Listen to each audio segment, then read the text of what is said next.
ఆ భగవంతుని యొక్క సమీపంలో మానస సరోవరం నుండే అందరినీ కూడా కూర్చునబెట్టి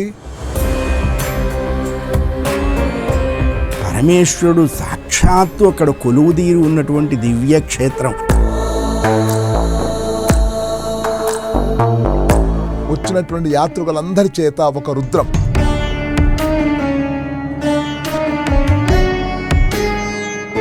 కొన్ని వేల జన్మలలో చేసినటువంటి అనంత పుణ్య విశేష ఫలం చేత మానవ జన్మ కలుగుతుంది.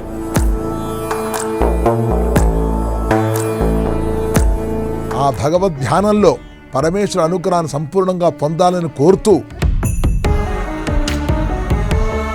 నఖాది శిఖపర్యంతం శిఖాది నఖపర్యంతం దేహస్థిత సర్వ అంగవయేషు ఆశ్రయించినటువంటి 33 కోట్ల దేవతలందరినీ కూడా స్మరించుకునేటువంటి అవకాశం. ఓం రాజాధిరాజాయ ప్రసయ్యసాగినే నమో భజం వై శ్రవణాయ కన్మహే సమే కామాన్ కామకామాయ మహ్యం కామేశ్వరో వై శ్రవణో దదాతు కుబేరాయ వై శ్రవణాయ మహారాజాయ నమః. హరి ఓం తత్సతు. పరమేశ్వరి అర్పణమస్తు.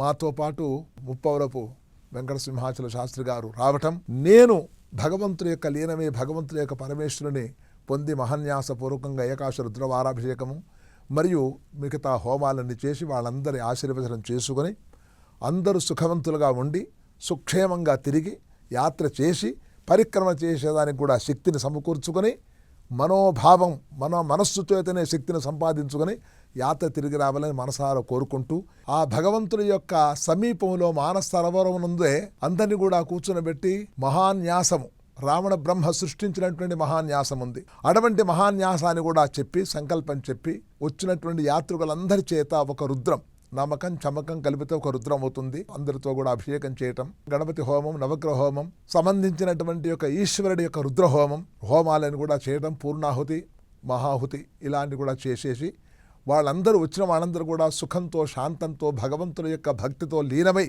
ఆ భగవద్ ధ్యానంలో పరమేశ్వర అనుగ్రహాన్ని సంపూర్ణంగా పొందాలని కోరుతూ మరి ఈ కార్యక్రమాన్ని చేయించడానికి నేను కూడా ఈ గాయత్రి టూర్స్ ట్రావెల్స్ వారి ద్వారా చిరంజీవ భరత్ కుమార్ ద్వారా వెళుతున్నాము.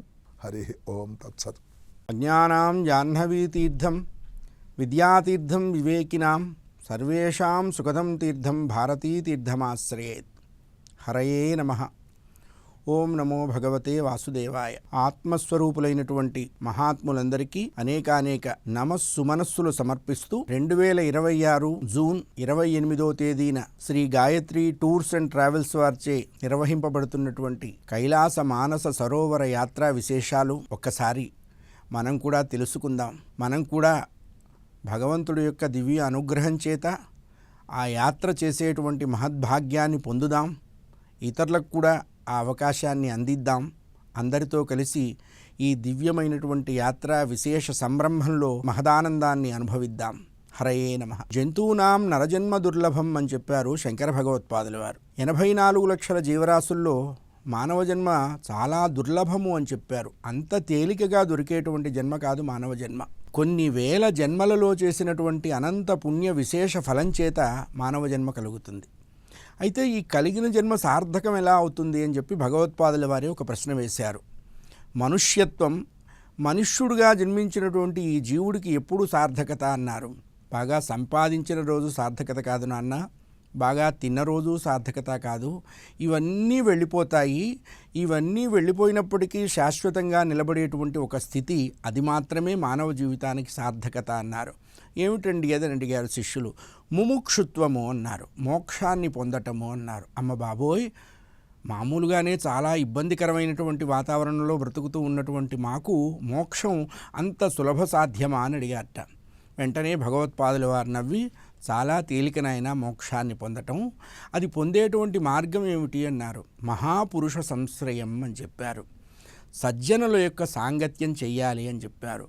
ఆ సజ్జన సాంగత్యం చేస్తే ఏం తెలుస్తుంది అన్నారు. అందుకే పెద్దలు ఒక మాట అడుగుతారట. మామూలుగా చిన్నవాళ్ళు మంచి వాళ్ళతో స్నేహం చేస్తే ఏం కలుగుతుందండి అని అడిగారట. పెద్దవాళ్ళు నవ్వి, అసలు ఏం కలగదో నువ్వు చెప్పరా, కలిగేదేదో మేము తర్వాత చెప్తామన్నారు. సజ్జన సాంగత్యం సర్వశ్రేయస్సుని కలిగిస్తుంది. అందుకని శ్రేయస్సు ప్రేయస్సు అని చెప్తారు. నిర్వాణ మార్గము, ప్రవృత్తి మార్గము, ప్రవృత్తి నివృత్తి మార్గాలు రెండూ కూడా సజ్జన సాంగత్యం వల్ల కలుగుతాయి. అటువంటి సజ్జన సాంగత్యంలో ఉన్నటువంటి భాగంగా ఈనాడు అనేక తీర్థక్షేత్రాలు, యాత్రాక్షేత్రాలు, దివ్య దర్శన క్షేత్రాలు ఇవన్నీ సందర్శించటం, వాటి గురించి వినటం, వాటి గురించి విన్నప్పుడు కలిగినటువంటి ఆనందాన్ని నలుగురితో పంచుకోవటం, ఇది సజ్జన సాంగత్యంలో భాగము అని చెప్పారు. శరీరంలో అవయవాలన్నీ మన మాట వింటున్నప్పుడు మనం ఈ ప్రయత్నం చేయాలి. ఎందుకంటే ఈ శరీరం ఎప్పుడు శిథిలమైపోతుందో తెలియదు. శిథిలమైపోయేలోపు ఈ శరీరానికి ఉన్నటువంటి సార్థకతని మనం పూర్తిగా ఉపయోగించుకోవాలి. కాబట్టి మానవ జన్మ సార్థకం కావాలి అంటే తప్పకుండా తీర్థయాత్రలు, క్షేత్ర దర్శనాలు, పరమేశ్వరుడి యొక్క అనంత లీలా విభూతి ఈ విశ్వంలో అనేక రూపాలుగా ప్రకటితమవుతూ ఉన్నది. ఆ అనేక రూపాలుగా ప్రకటితమవుతున్నటువంటి ఆ పరమేశ్వర విభూతిని మనం దర్శించాలి. మనం వాటి గురించి స్మరించాలి. ఆ క్షేత్రాలకు వెళ్ళాలి. ఆ క్షేత్రంలో ఉన్నటువంటి నియమాలు అన్నిటినీ పాటిస్తూ పరమేశ్వర విభూతిని హృదయానందకరంగా మనం ఆహ్వానించాలి.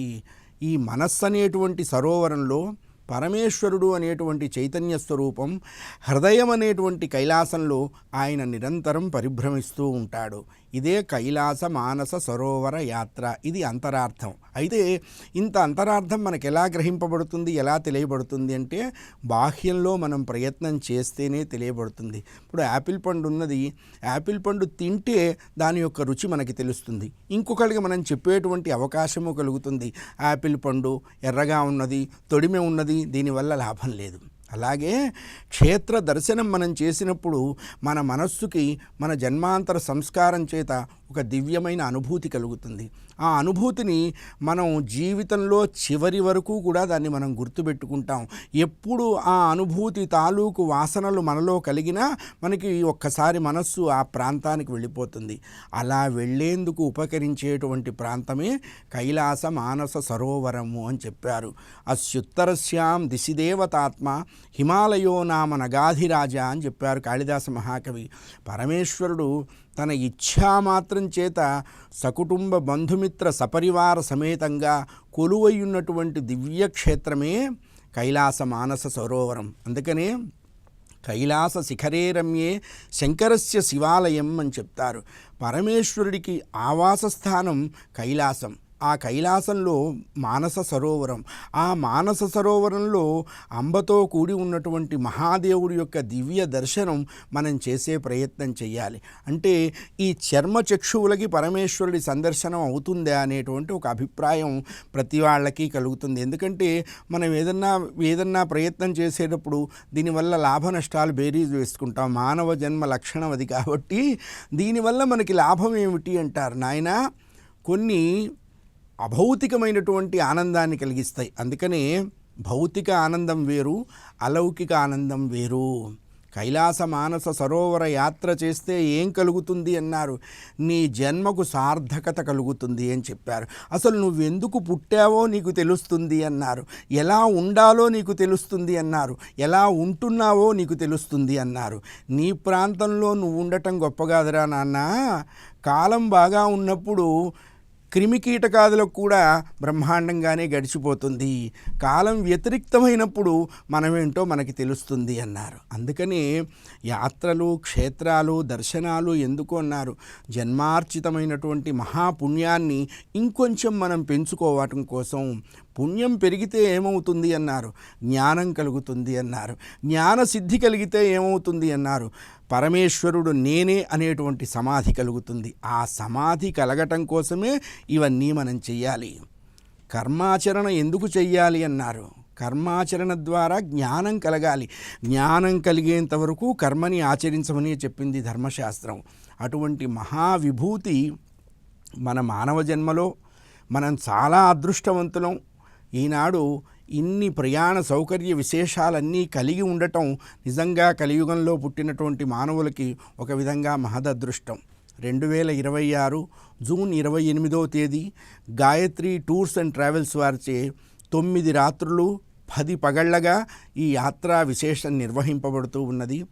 అవకాశం ఉన్నవాళ్ళు, ఎందుకంటే కాళ్ళు నడుస్తున్నప్పుడే ఈ యాత్ర చెయ్యాలి, శరీరం సహకరిస్తున్నప్పుడే ఈ యాత్ర చెయ్యాలి, కళ్ళకి దృష్టి మాంద్యం కలగకుండా ఉన్నప్పుడే ఈ యాత్ర చెయ్యాలి. ఎందుకు చెయ్యాలి అన్నారు? ఇవన్నీ ఎప్పుడన్నా పడిపోతే కళ్ళు మూసుకున్నప్పుడు మనకు ఆ కైలాస పర్వతం కనపడుతుంది, ఆ సరోవరం కనపడుతుంది, ఆ సరోవరం మీద ఉన్నటువంటి ఆ నక్షత్ర దర్శనం అంతా మనకు కనపడుతుంది.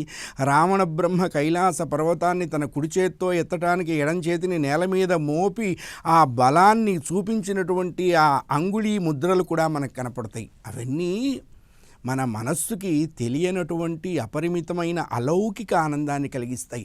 అవి మనస్సు మాటలతో చెప్పడానికి వీల్లేదు. ఆనందం అంటే ఏమిటన్నారు? యతో వాచో నివర్తంతే అప్రాప్య మనసా సహా. మనస్సుతో ఊహించటానికి కానీ మాటలతో చెప్పటానికి కూడా వీల్లేనటువంటి స్థితే అలౌకిక ఆనందము. అది ఎక్కడ కలుగుతుంది అన్నారు? కేవలం భగవంతుడికి సామీప్యంగా చేరే ప్రయత్నం చేస్తున్నప్పుడు మాత్రమే కలుగుతుంది అన్నారు. మిగతా విషయాల్లో ఏమాత్రం కలిగే అవకాశం లేదు అని చెప్పింది ధర్మశాస్త్రం. అలాంటి ఈ 9 రోజుల కైలాస మానస సరోవర యాత్ర మనం మొట్టమొదటగా నేపాల్గంజ్ అనేటువంటి ప్రాంతం నుంచి ప్రారంభం చేస్తాం. అక్కడ వాగీశ్వరీదేవి అనేటువంటి ఒక శక్తిపీఠాన్ని మనం దర్శనం చేస్తాం. పరమేశ్వరుడు దక్షయాగానికి వెళ్ళవద్దు అంటే సతీదేవి అన్నదిట, యాగధ్వంస్వార్థం వచ్చినటువంటి దాన్ని నన్ను వెళ్ళనీయవా అని చెప్పి పరమేశ్వరుడు విశ్వరూపాన్ని ధరిస్తే పరమేశ్వరుడి పైన ఆవిడ విశ్వరూపధారణ చేసిందిట. ఆవిడ చేసిన ధారణలోంచే దశమహావిద్యలు అప్పుడు ఉద్భవించాయి. తారాదేవి, షోడశి, ధూమావతి, భగళ, బాల, చిన్నమస్త. పరమేశ్వరుడు ఆశ్చర్యపోయినట్ట, అమ్మా అనుకున్నట్ట. అలా దక్షయాగ ధ్వంసానికి వెళ్ళినటువంటి సతీదేవి యొక్క శరీరంలో నాలుక భాగం అక్కడ పడ్డది అని చెప్పి శాస్త్రవచనం. అక్కడ అమ్మవారిని వాగీశ్వరీదేవి అంటారు. ఆ వాగీశ్వరీదేవి యొక్క దర్శనంతో మన యాత్ర ప్రారంభమవుతుంది. ఆ తర్వాత రాక్షస స్థల్ అంటారు. రావణ బ్రహ్మ కైలాస శిఖరాన్ని కుడి చేత్తో పెకలించాడు. జటాఘటాక సంభ్రమ భ్రమన్నిలింప నిర్ఝరి విలోల వీచి వల్లరి విరాజమాన మూర్ధని ధగద్ధగద్ధగజ్వలల్లాటపట్ట పావకి కిశోర చంద్రశేఖరే రతి ప్రతిక్షణం మమ అనేటువంటి శివతాండవ స్తోత్రం చేస్తూ రావణ బ్రహ్మ కైలాస పర్వతాన్ని పెకలించేటువంటి ప్రయత్నం చేసినటువంటి ఆ రాక్షస స్థల్ అంటారు. అక్కడ రావణ బ్రహ్మ యొక్క ఎడమ చేతి ముద్ర, వేలు ముద్రలు మనం అక్కడ చూడవచ్చు. ఆ దర్శనం కూడా మనం చేస్తాం. ఎందుకంటే ఇవన్నీ చాలా మానసికమైనటువంటి ధైర్యంతో, శారీరకమైనటువంటి సామర్థ్యంతో, ఈ రెండిటికంటే అపరిమితమైన ఆధ్యాత్మిక ఆనంద అనుభూతి ఉండటం చేత మాత్రమే జరిగేటువంటి యాత్ర. ఇక్కడ ఏమిటి యాత్ర అన్నారు? ఆనందో బ్రహ్మేతి వ్యజానాత్ అన్నారు. ఆనందం అంటే ఏంటన్నారు? ఎవడికి వాడికి అనుభవిస్తే తెలిసేదే కానీ మాటలతో చెప్పడానికి వీల్లేదు అన్నారు. ఎలాగో అన్నారు, చెరుకు రసం ఇచ్చాము, తాగారు. చెరుకు రసం ఎలా ఉంది అని అడిగాం, తీయగా ఉంది అన్నారు. తీపంటే ఏమిటో చెప్తారా అని అడిగాం. వాడు ఏం చెప్పగలుగుతాడు? ఆనందం అనేటువంటిది ఎవడికి వాడి మనస్సు యొక్క సరిహద్దులని అలా తట్టి లేపేటువంటిది. అందుకనే ఈ ప్రాంతాలన్నీ కూడా అతి పవిత్రమైనటువంటి ప్రాంతాలు. అతి సాత్విక స్వరూప స్వభావాలని నిరంతరం వెదజల్లేటువంటి ప్రాంతాలు. మనం అక్కడికి వెడుతున్నాము అంటే తెలిసి కానీ తెలియక కానీ జ్ఞాత అజ్ఞాత అజ్ఞాన అహంకారాల వల్ల చేసినటువంటి ఎటువంటి దోషాలైనా పరమేశ్వరుడు పరిహరిస్తాడు. క్రిస్టల్ క్లియర్గా 916 KDM హాల్ మార్క్ బంగారంలాగా మనల్ని తయారు చేసి మళ్ళీ ఆయన యువతలకి పంపుతాడు. ఆయన లక్షణమే అది. పరమేశ్వరుణ్ణి ఆశ్రయిస్తే ఏం కలుగుతుందన్నారు? ఉన్న మాలిన్యమంతా లాగేస్తాడ్రా, మేలిమి బంగారంగా చేసి నిన్ను మళ్ళా పంపిస్తాడు అని చెప్పారు. అటువంటి పరమేశ్వరుడి యొక్క దివ్యస్థలం కైలాస మానస సరోవరం. ఇక అక్కడ ఒక అద్భుతమైనటువంటి మానస సరోవరం ఉన్నది. ఆ కైలాస పర్వత ప్రాంతంలో దేవతలు అందరూ నక్షత్రాలు స్వస్వరూపాలు ధరించి ఆ మానస సరోవరంలో స్నానం చేస్తారు. వాళ్ళు పరమేశ్వరుడి దివ్య అనుగ్రహాన్ని పొందటానికి ఆ ప్రాంతంలో స్నానం చేస్తారు.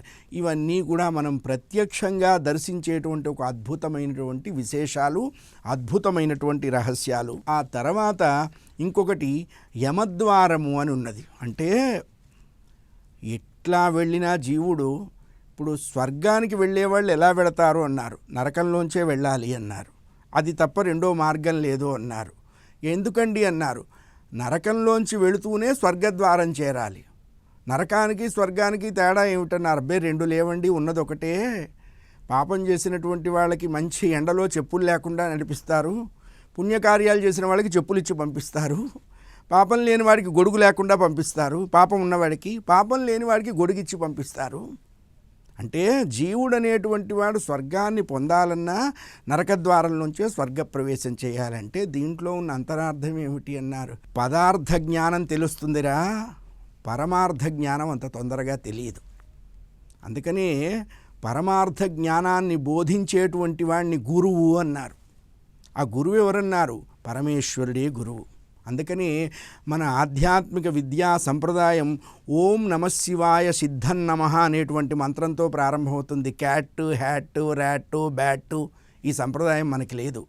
ఓం నమశివాయ అంటే ఆది గురువు ఆయన. గురువు యొక్క లక్షణం ఏమిటన్నారు, లోపల ఉన్న మాలిన్యాన్ని తొలగించేసి గుశబ్దోరంధకారస్య ఋషబ్దత్తన్నిరోధకః. గు అంటే అజ్ఞానము, రు అంటే పోగొట్టేవాడు. అజ్ఞానాన్ని పోగొట్టేటువంటి ఆది గురువు అయినటువంటి పరమేశ్వరుడు ఈ జీవులు చేసినటువంటి జ్ఞాతాజ్ఞాత పాపాలన్నిటిని కూడా పరిహరించి ఆ యమద్వారం దగ్గర ఆయన నిలబడి, వీళ్ళంతా మా వాళ్ళేనండి, వీళ్ళకి కొంచెం స్పెషల్ దర్శనం ఇవ్వండి. మనం కూడా చెప్తుంటాంగా, ఎవరన్నా మన వాళ్ళు సై మా వాళ్ళు ఆపొద్దో వాళ్ళు పంపించు అంటాం కదా. అంటే పరమేశ్వరుణ్ణి నిరంతరం ఆశ్రయించి ఉన్నటువంటి వాళ్ళ మీద ఆయనకు కొంచెం ప్రేమ ఉంటుంది. అందుకని పక్షపాతము తప్పు కాదు అని చెప్పారు. ఎప్పటి వరకు తప్పు కాదన్నారు, నీ పక్షపాతము వలన పక్కవాడికి పక్షపాతము కలగనంత వరకు పక్షపాతం తప్పు కాదు. అది భగవంతుడికే ఆశ్రిత పక్షపాతి అని పేరుంది, ఆయనకే ఉంది. అటువంటి ఆ యమద్వారాన్ని దర్శనం చేస్తాం, అందులోంచి మనం వెళ్ళొస్తాం. ఏమో మనకి తెలిసి ఎన్ని చేశామో, తెలియకుండా ఎన్ని చేశామో, తెలిసి తెలియనట్టు నటిస్తూ ఎన్ని చేస్తున్నాము, ఇక ముందు ఎన్ని చేయబోతాము. ఇవన్నీ కూడా నిప్పు తెలిసి ముట్టినా కాలుతుంది, తెలియక ముట్టినా కాలుతుంది. మన ఇంటి దీపమే కదా అని ముద్దు పెట్టుకుంటే మూతి కాల్చకుండా ఉంటుందా? ఇటువంటివన్నీ కూడా ఆ దివ్యమైనటువంటి విరాణ్మూర్తి అయినటువంటి సదాశివుడు ఆ జగదంబతో అధివసించేటువంటి దివ్యక్షేత్రం అండి. ఎట్లాంటిది అన్నారు, అజ్ఞాన ధ్వాంతదీపిక అన్నారు. బండెడు దూది కుప్పం తగలేయటానికి బండెడు నిప్పులు అవసరం లేదు. ఒక చిన్న నిప్పు గణిక ఇంత దూది కుప్పని భస్మీకృతం చేస్తుంది. అలాగే పరమేశ్వరుడు సాక్షాత్తు అక్కడ కొలువుదీరి ఉన్నటువంటి దివ్యక్షేత్రం. అంటే మిగతా క్షేత్రాల్లో లేరా అన్నారు, ఉన్నారు. అన్ని చోట్ల ఈశావాస్యమిదం సర్వం అని చెప్పింది ఉపనిషత్తు. అన్ని చోట్ల ఉన్నటువంటి పరమేశ్వరుణ్ణి ఆ చోట్ల మనం దర్శనం చేస్తూ ఉన్నాం. ఇప్పుడు నాకు మా ఇల్లంటూ ఒకటి ఉన్నది. నేను ఈ ప్రాంతానికి వచ్చినప్పుడు కేర్ ఆఫ్ అడ్రస్ నా లొకేషన్ పెడతా. ఈ లొకేషన్ నా పూర్తి చిరునామా కాదుగా, నా చిరునామా మా ఇంటి అడ్రస్సే. అట్లాగే పరమేశ్వరుడు శాశ్వతమైనటువంటి నివాసం కైలాసం. ఆ కైలాసంలో ఆయన వసించి ఉన్నాడు. ప్రమథగణాలు ఉన్నాయి, నందీశ్వర, చండీశ్వర, భృంగీశ్వర, సప్తకోటి మహామంత్రాలు ఆ కైలాసంలో పరమేశ్వరుడు యొక్క దివ్య గుణగాన వైభవాల్ని కీర్తిస్తూ ఉంటాయిట. శ్రీ మహావిష్ణువు మృదంగంతో వాద్యం వాయిస్తూ ఉంటాడు. ఆయన అమ్మవారితో కలిసి చేసే తాండవ నృత్యం, అమ్మవారితో కలిసి చేసేదాన్ని లాస్యం అన్నారు, అయ్యవారు ఒక్కరూ చేసే నృత్యాన్ని తాండవము అన్నారు. ప్రదోషకాలంలో పరమేశ్వరిదిలో పరమేశ్వరుడు లాస్య తాండవం చేస్తే శ్రీ మహావిష్ణువు మృదంగం వాయిస్తూ ఉంటాడట, బ్రహ్మదేవుడు తాళం వేస్తూ ఉంటాడట, ఇంద్రుడు వేణుగానం చేస్తూ ఉంటాడట. అందుకని మనం ప్రదోషకాలంలో శివాలయానికి ఎందుకు వెళ్ళాలి అంటే 33 కోట్ల మంది దేవతలు పరమేశ్వర సందర్శనార్థం వస్తారట. అందుకని ఆ సమయంలో శివాలయానికి వెళితే 33 కోట్ల మంది దేవతల్ని ఒక టికెట్ మీద 2 సినిమాల్లాగా డబల్ ధమాకా బంపర్ ఆఫర్గా చూడొచ్చు. అందుకని కైలాసం అది ఆయన క్షేత్రం. ప్రదోషంలో పరమేశ్వరుడు తాండవం చేసేటువంటి ఆ కైలాసంలో అష్టపది అని ఒక ప్రదేశం ఉన్నది, ఒక దివ్యక్షేత్రం. దాన్ని నంది పర్వతము అంటారు. ఆ నంది పర్వతం యొక్క విశేషం ఏమిటి అన్నారు, కైలాస పర్వతం యొక్క కైలాసం అన్నామే, ఆ కైలాసం యొక్క నిజస్వరూపం మనకక్కడ దివ్యమైనటువంటి దర్శన రూపంలో మనకు అనుగ్రహిస్తూ ఉన్నది పరమేశ్వరుడు. ఆ అంటే మనం కైలాసం చూడగలుగుతామా? చూస్తాం. ఎలా చూడగలుగుతాము? మాంసనేత్రాలతోనే చూడగలుగుతాం. ఎందుకు ఎలా చూస్తామన్నారు? మనం చేసేటువంటి సాధన, మనం చేసేటువంటి అనుష్ఠానం, మనం బయలుదేరుతున్నాం అనేటప్పటికల్లానే మన మనస్సు ఆ కైలాసానికి వెళ్ళిపోవాలి. ఆ మానస సరోవరంలోనే మన మనస్సు ఓ తుమ్మెదలాగా జుమ్మంటూ శబ్దం చేస్తూ తిరగాలి. తిరిగితే ఏమవుతుంది అన్నారు? ఇదంతా సాధన. పిల్లవాడు నర్సరీకి వెళ్ళాలి అంటే ముందర చిన్న టెస్ట్ పాస్ అవ్వాలి. పాస్ అయితేనే వాడిని నర్సరీలోకి ఇంప్లిమెంట్ చేస్తారు. మనం ఈ లోకంలో ఈ శరీరంతో చేసే సాధన గరిమ చేత ఆ కైలాసాన్ని మనం దర్శనం చేస్తాం. నిజస్వరూపాన్ని. పరమేశ్వరుడు ఎంత దయామయుడండి. మన తెలివితేటలు ఏమన్నా పనికొస్తాయా? మన తెలివితేటల కంటే వాడి దయ చాలా గొప్పది. బాగా చదువుకున్న వాళ్ళు అంతా మెట్లెక్కిపోతారు. ఏమీ చదువుకొని వాడు ఎట్లా మెట్టెక్కుతాడు అంటే వాడి దయ అనేటువంటి చేయబట్టుకుంటాడు, దాంతో ఆయన మెట్టెక్కిస్తాడు. అందుకనే మనం చేసింది కాదు దర్శనం, వాడు ఇచ్చింది సుదర్శనము అన్నారు. పరమేశ్వరుడు ఎక్కడ పడితే అక్కడ ఉంటాడు అన్నారు. విష్ణువు ఎక్కడ పడితే అక్కడ ఉంటారు అన్నారు. ఆయన స్థాణువు అని చెప్పారు. ఎందుకున్నారు అన్నారు? తనని ఆశ్రయించిన వాళ్ళని రక్షించడం కోసం. ఇంకా మహావిశేషం ఏమిటన్నారు? ఉత్తర ద్వార దర్శనం అని. అంటే ఉత్తరం మోక్షానికి ప్రతీక. తతో ఉత్తరతోభిప్రయీజయితి అని చెప్పారు అయోధ్యకాండలో. రామచంద్రమూర్తి వనవాసానికి వెళుతున్నప్పుడు మొట్టమొదట ఉత్తరం వైపు అడుగులు వేశారట. అందుకనే మనకి పెళ్లిలో కూడా సప్తపది అటువైపే అడుగులు వేయిస్తారు. అంటే ఏమిటన్నారు? మోక్ష మార్గానికి ప్రదర్శనం, నిదర్శనం ఉత్తర మార్గం. మోక్షానికి వెళ్ళాలి అంటే జ్ఞానం వల్ల వెళ్ళాలి. జ్ఞానం ఎలా కలుగుతుంది అన్నారు? భక్తి చేత కలుగుతుంది అన్నారు. ఆ భక్తి ఎలా వల్ల కలుగుతుంది అన్నారు? సత్పురుషుల సాంగత్యం చేత కలుగుతుంది అన్నారు. ఈ ప్రాంతంలో, ఈ యాత్రలో మనం కోరుకోకుండానే వచ్చేటువంటి వెసులుబాట్లు ఇవన్నీ కూడా. మనం భక్తి లేదనుకోండి, యాత్రకు బయలుదేరాం, ఆటోమేటిక్గా వచ్చేస్తుంది. ఎవరో వాళ్ళు ఆ విశేషాలు మనకి చెప్తారు. చెప్పేటప్పటికల్లా మనకు ఆనందం కలుగుతుంది. అయ్యో మనం ఒక్కళ్ళమే వెళితే ఎట్లా, ఇంకా నలుగురితో వెళ్ళాలి. అంటే దోచుకున్నవాడు కాదురా దొంగ, దాచుకున్నవాడు పెద్ద దొంగ అని శాస్త్రం. ఒక మంచి వస్తువుని ఒక్కళ్ళే తినకూడదు. అందుకని నలుగురికి పంచిపెట్టాలి. విశ్వనాథ సత్యనారాయణ గారిని అడిగారట, ఏమిటి తెలుగు వాళ్ళ గొప్పతనం అని. పంచగట్టడం, పంచాక్షరి పఠించటం, ఉన్నది నలుగురికి పంచిపెట్టడం అని చెప్పారట విశ్వనాథ సత్యనారాయణ గారు. అంటే పంచిపెట్టడంలో ఒక మంచి విషయాన్ని నలుగురికి తెలియజేస్తే ఆ విషయం అజరామరంగా నిలిచిపోతుంది. అటువంటి ఈ చక్కటి ఉత్తర ద్వార దర్శనం కూడా మనం ఇదంతా కూడా చక్కగా 9 రాత్రులు 10 పగళ్ళు, వెల స్వల్పము ఫలమధికము. యజ్ఞయాగాదులు, తపస్సు, దానము, సత్యము, శౌచము, అహింస, ఇంద్రియ నిగ్రహం ఇవన్నీ కలియుగంలో కొంచెం కష్టం కాబట్టి నాయనా అది కాకుండా మీరు ఈ దోవలో వెళ్ళండి, ఈ ఎగ్జిట్ తీసుకోండి, ఇక్కడి నుంచి కూడా తొందరగా వెళ్ళిపోవచ్చు అని చెప్పి పరమేశ్వరుడు ఎంతో అనుగ్రహ బుద్ధితో, ఎంతో మనకి విశేషమైనటువంటి ఆయన వాత్సల్యం. అందుకనే అవ్యాజ కరుణామూర్తి, అజ్ఞాన ధ్వాంత దీపిక అని చెప్పారు. భగవంతుడికి మన మీద ఉండే వాత్సల్యం అవ్యాజము అన్నారు. అవ్యాజం అంటే ఏమిటి అర్థం అన్నారు? నువ్వేమిస్తే నాకేమిస్తావు, నేనేమిస్తే నాకు ఏం తెస్తావు, ఇది కాదు. నువ్వు ఏమీ ఇవ్వకపోయినా నీకు అన్నీ ఇస్తాడు పరమేశ్వరుడు. 1000 చేతులతో ఆయన ఇవ్వటం ప్రారంభిస్తే 2 చేతులతో మనం ఎంత పట్టుకుంటాం చెప్పండి. ఆయనకి మన యందు అవ్యాజమైన ప్రేమ ఉంది.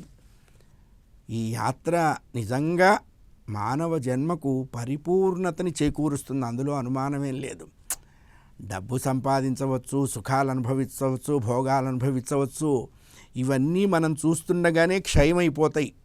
నిన్న రాజైన వాడు రేపు బంట అవుతాడు. ఇవన్నీ శాశ్వతం కాదు. మానవ జీవితంలో శాశ్వతం ఏమిటి అంటే ఉత్తర జన్మకు ఇంకొక ప్రాతిపదికైనా ఏర్పాటు చేసుకోవటం, లేకపోతే ఇహ జన్మ లేకుండా చేసుకోవటం. ఈ రెండే మానవ జన్మకి సార్థకత. ఆ రెండింటినీ మనం పొందాలి అంటే మానస సరోవర యాత్ర తప్పకుండా చేసి తీరాల్సిందే. ఎందుకంటే ఇంత దగ్గరగా, ఇంత సామీప్యంగా, ఇంత సౌలభ్యంగా పరమేశ్వరుడు మనల్ని అనుగ్రహించడానికి ఆయన అక్కడ వసించి ఉన్నప్పుడు ఆ ప్రాంతం మనకు చూడకపోతే, ఆ క్షేత్రానికి మనం వెళ్ళకపోతే ఎంత కృతజ్ఞతకి నిదర్శనంగా మిగిలిపోతాం మనం. అయ్యా, అద్భుతమైనటువంటి యాత్ర. గాయత్రి టూర్స్ అండ్ ట్రావెల్స్ వారు వేస్తున్నారు.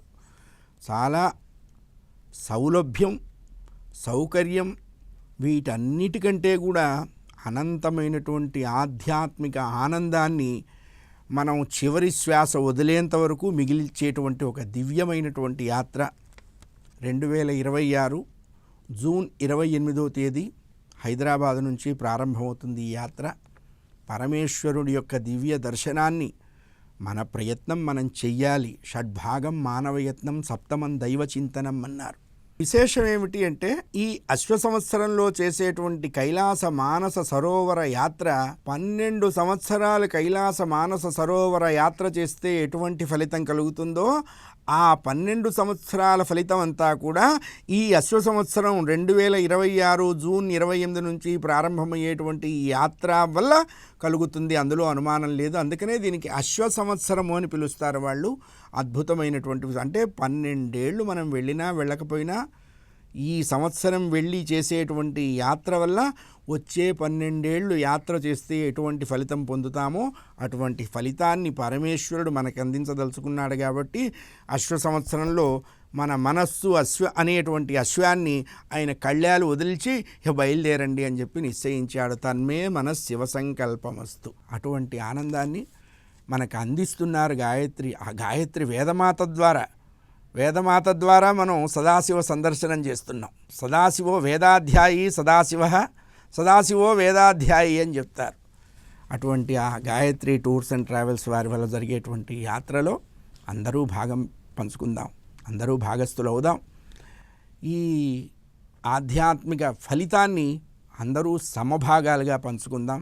హర నమః పార్వతీపతయే హర హర మహాదేవ హర. హరికథా చూడామణి బ్రహ్మశ్రీ ముప్పవరపు వెంకట సింహాచల శాస్త్రి గారితో కైలాస మానస సరోవర యాత్ర జూన్ 28, 2026. సంప్రదించండి 8977349696.